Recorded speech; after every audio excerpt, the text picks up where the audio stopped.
నమస్తే ఆంధ్రప్రదేశ్. ఈరోజు పవన్ కళ్యాణ్ గారు చేస్తున్నటువంటి ప్రాయశ్చిత్త దీక్ష మీద, ఆయన తిరుమలకు నడిచి వెళ్ళడం మీద కొంతమంది అవివేకులు, అంటే నేను ఎలా చెప్పాలంటే వాళ్ళు హిందూ మతానికి వ్యతిరేకులన్నా అయి ఉండాలి, లేదా పార్టీకి వ్యతిరేకమైన వాళ్ళైనా ఉండాలి. పార్టీకి వ్యతిరేకమైన వాళ్ళు ఉండొచ్చు, కానీ ఆయన చేస్తున్నటువంటి ప్రాయశ్చిత్త దీక్ష మీద కామెడీ చేస్తున్నారు, ట్రోల్ చేస్తున్నారు. ఇది ఎంతవరకు యాక్సెప్ట్ చేయదగినటువంటి విషయం కాదు. ఫర్ ఎగ్జాంపుల్ చెప్తాను, పవన్ కళ్యాణ్ గారు ఏం చెప్పాలని ప్రయత్నిస్తున్నారండి?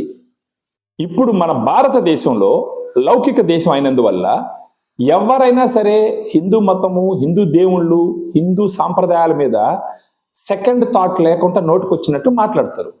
అదే వేరే మతం మీద మాట్లాడమని చూస్తాం. ఫర్ ఎగ్జాంపుల్ ప్రకాష్ రాజ్ గారు చూస్తే హిందూ మతం అని వస్తే అలాగే విరుచుకుపడిపోతారు.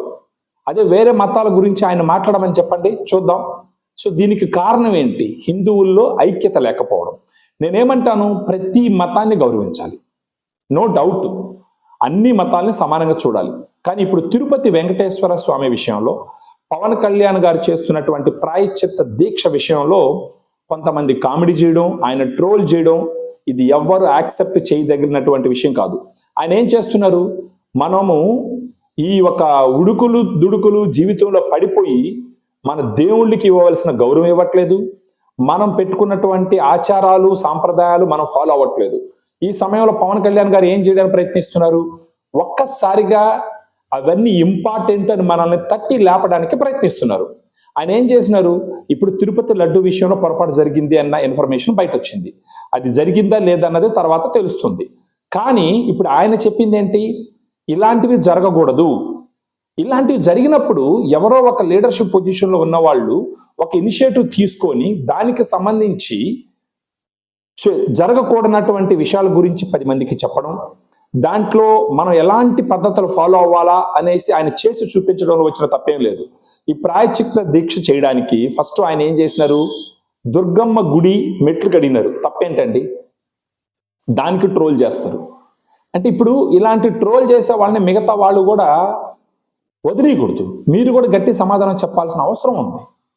అంటే పవన్ కళ్యాణ్ గారు ఏమీ డబ్బులు లూట్ చేయలేదు, తండ్రులను అడ్డం పెట్టుకోనో లేకపోతే పార్టీలను అడ్డం పెట్టుకోనో ఆయన అవినీతి చేసి లక్షల కోట్లు ఆయన సంపాదించలేదు.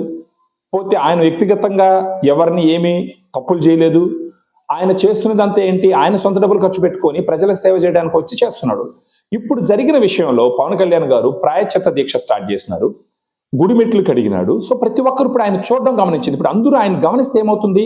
అచ్చా, మనం ఇలా చెయ్యాలేమో, మన మతాన్ని ఇలా గౌరవించుకోవాలా, మన దేవుణ్ణి ఇలా మనం గౌరవించుకోవాలా అని ఒక ఆలోచన వస్తుంది. దాంట్లో తప్పేముంది?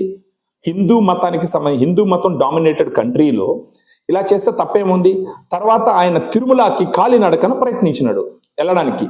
ఆయన కాలినడకన వెళుతూ ఉన్నప్పుడు దాన్ని కూడా 4 మెట్లు ఎక్కలేకపోయినాడు, 5 మెట్లు ఎక్కలేకపోయినాడు. ఏం మాట్లాడుతున్నారా బాబు? 4 మెట్లు 5 మెట్లు ఎక్కలేకపోవడం ఏంటి? అంత స్టామినా లేకుండానే సినిమాల్లో ఆయన నటిస్తున్నాడా? ఆయన మళ్ళీ ఒక 10 రోజులు జిమ్కి వెళ్ళాడంటే పవర్ఫుల్గా తిరిగి వస్తాడు. అది ఆయనకున్న కెపాసిటీ. అంత కెపాసిటీ లేకుండానే రాజకీయాల్లోకి వచ్చి ఇలా కష్టపడాల్సిన అవసరం ఉంది ఆయనకి. ఇప్పుడు దాన్ని ట్రోల్ చేస్తారు. ఇప్పుడు పవన్ కళ్యాణ్ గారు ఏం చెప్పాలనుకుంటున్నారు? మన దేవుణ్ణి మనం గౌరవించుకోవాలి, వెంకటేశ్వర స్వామికి ఇవ్వాల్సిన గౌరవం ఇవ్వాలి, చూపించాల్సినటువంటి భక్తి చూపించాలి అని చెప్పేసి. తర్వాత మీడియా వాళ్ళు ఈ సుప్రీంకోర్టు వ్యాఖ్యల మీద అడిగినప్పుడు ఆయన ఏం చెప్పదలుచుకున్నాడు? ఇది ఒక ఇన్సిడెంట్, దీంట్లో తేలాల్సిన తేలుతుంది. ఇదే కాదు, ఆంధ్రప్రదేశ్లో హిందూ దేవాలయాల మీద, హిందూ ఆచారాల మీద ఒక దాడి జరుగుతుంది, దాన్ని అరికట్టాలి, దీన్ని ఒక అవకాశంగా తీసుకొని, దీన్ని ఒక బిగినింగ్ స్టెప్ గా తీసుకొని నేను ఆ మార్గంలో వెళ్ళాలి అని ప్రయత్నిస్తున్నాను, జనాల్లో ఆ అవగాహన కల్పించాలని ప్రయత్నిస్తున్నాను అని చెప్పినాడు. దాంట్లో తప్పేముంది? ఏముందండి? ఇప్పుడు ఇంకొకటి, ఒక గొప్ప నాయకుడికి ఉండవలసిన లక్షణం చేసి చూపించినారు. ఇప్పుడు ఏమడుగుతున్నారు? ఎవరినైనా సరే అన్య మతస్థులు తిరుమలని సందర్శించినప్పుడు మేము ఈ దేవుణ్ణి నమ్ముతాము అని డిక్లరేషన్ మీద సంతకం పెట్టమని అడుగుతున్నారు. సోనియా గాంధీ గారు పెట్టినారు. దేశంలోనూ ఒకప్పుడు పవర్ఫుల్ పొజిషన్లో ఉన్నటువంటి ఆమె. ఏపీజే అబ్దుల్ కలాం గారు, మన ముస్లిం కమ్యూనిటీకి సంబంధించిన ఆయన గొప్ప మనిషి, ఆయన డిక్లరేషన్ మీద సంతకం పెట్టినాడు. అంతకన్నా గొప్ప వాళ్ళు ఏం కదా కాదు కదా మిగతా వాళ్ళు. ఈరోజు ఆయన ఏం చేసినారు, ఆయన కూతుర్లు ఇద్దరిని తీసుకొని తిరుమలకి వెళ్ళినాడు. ఆద్య, పొలేనా, అంజని. ఈ పొలేనా అంజని అనే పాప క్రిస్టియన్ మదర్కి పుట్టినటువంటి పాప. ఇప్పుడు ఆయన ఏం చేసినాడు, చేసి చూపించినాడు. లీడర్ అన్నవాడు చేసి చూపించాలి, అప్పుడు అతని ఫాలోవర్స్ కూడా ఫాలో అవుతారు. ఈరోజు ఆయన ఏం చేసినాడు, ఆయన కూతురు క్రిస్టియన్కి సంబంధించిన అమ్మాయి కాబట్టి వాళ్ళ అమ్మ, ఆయన ఏం చేసినాడు, ఆ పాప దగ్గర, ఆ అమ్మాయి దగ్గర నేను వెంకటేశ్వర స్వామిని నమ్ముతాను అనే డిక్లరేషన్ మీద సంతకం పెట్టించినాడు. ఆ అమ్మాయి మైనర్ అయినందువల్ల ఈయన తండ్రిగా ఈయన కూడా సంతకం పెట్టినాడు.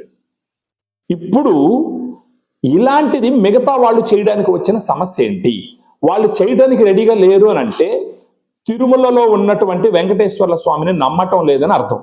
వెంకటేశ్వర్ల స్వామిని నమ్మనప్పుడు వెంకటేశ్వర్ల స్వామి గుడి మీద ఆధిపత్యం ఏంటి? వెంకటేశ్వర్ల స్వామికి సంబంధించిన ఆస్తుల మీద ఆధిపత్యం ఏంటి? అంటే తిరుమల వెంకటేశ్వర స్వామిని కేవలం డబ్బుల కోసమే మీరు ఆయన్ని పూజిస్తున్నట్టు నటిస్తారా? మొత్తం డబ్బుమయమేనా? సో పవన్ కళ్యాణ్ గారు ఈరోజు చేసినటువంటి విషయం చాలా గొప్ప విషయం. ఆయన చేసి చూపించినాడు. ఆయన ఇచ్చిన మెసేజ్ ఏంటంటే, ఎవరైనా సరే తిరుమలకు వచ్చినప్పుడు, ఎవరైనా రావచ్చు, ఎవరు రావద్దని ఎవరు చెప్తారండి? దేవుడి దగ్గరికి ఎవరు రావద్దని ఎవరు చెప్తారు? నేను ఎన్నోసార్లు చర్చికి వెళ్ళాను, నేను ఎన్నోసార్లు మసీద్కి వెళ్ళాను, నేను అజ్మీర్ దర్గాకి వెళ్ళాను. నేను అజ్మీర్ దర్గాకి వెళ్ళేటప్పుడు నెత్తిన టోపీ పెట్టుకోవాలన్నారు, పెట్టుకున్నాను, పోయినాను. నేను దేవుణ్ణి నమ్ముతాను, నేను యేసు ప్రభువుని నమ్ముతాను, నేను అల్లాహ్ని నమ్ముతాను, అదేవిధంగా వెంకటేశ్వర స్వామిని ఖచ్చితంగా నమ్ముతాను. సో దేవుళ్ళని అందరినీ నమ్మాలండి. అందరు దేవుళ్ళు ఉండరు, సమానమైన ఇది ఇవ్వాలి. మా దేవుడే గొప్ప, మీ దేవుడు గొప్ప కాదని చెప్పడం అన్నది అది ఒక క్రూరత్వానికి సంబంధించింది, జంతు ప్రవర్తన. కొంతమంది పవన్ కళ్యాణ్ గారిని ట్రోల్ చేస్తున్నారు. మీరు ఆయన కాలి గోటికి సమానం కాదు. ఆయన సంపాదించిన డబ్బులు తీసుకొచ్చి ప్రజలు పెడుతున్నాడు. ఇప్పుడు కూడా ప్రజలకు మేలు చేయడానికి ప్రయత్నిస్తున్నాడు. సో ఫ్రెండ్స్, ఇప్పుడు నేను మాట్లాడింది వాస్తవం అయితే మన ఛానల్ సబ్స్క్రైబ్ చేయండి, లైక్ చేయండి, షేర్ చేయండి, కామెంట్స్ కూడా చేయండి. జై పవన్ కళ్యాణ్, జై హింద్.